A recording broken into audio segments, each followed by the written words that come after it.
นี่มากินหมูกระทะเด้อทุกคนราคาบ่แพงเพ้อข้าวเปียกเนาะตำบ่สิเป็นตำปลาหมึกบ่เนาะตำหยังก็แล้วแต่ลูกค้านี่เลยเนาะเส้นทางแหวกเข้าบ้านอันห้วยย่างเด้อลูกค้าอันนี้จะเป็นอัน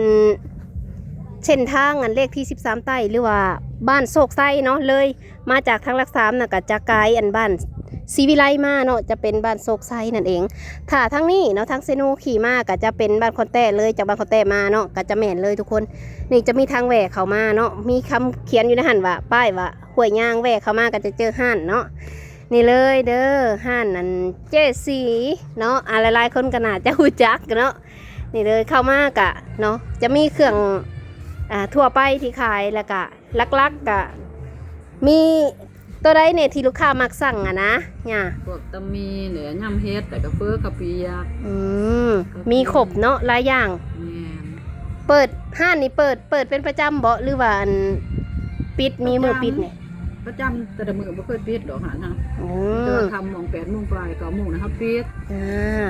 มาอุดหนุนได้เลยทุกคนแซ่บได้สมกะเนาะคือได้กินในห้านนี่สองเถื่อ3เถื่อแล้วมีแต่แซ่บๆเนาะมาลองมากินเบิ่งเด้อราคาเป็นกันเองเนาะเนี่ยเนาะบ่แพง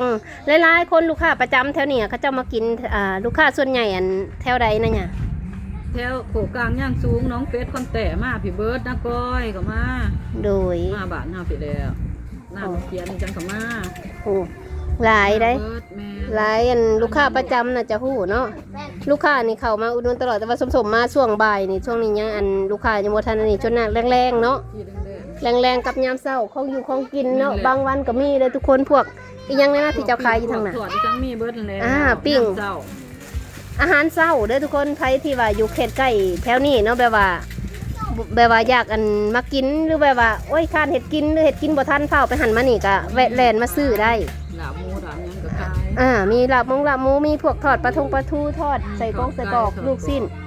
มีหลายอย่างเนาะปีนไก่ปีนหมูปีนตับดิฉันมีเบิดแล้วยามเช้าเจ๊ก็เป็นคนใจดีนะคนทางใต้เนาะ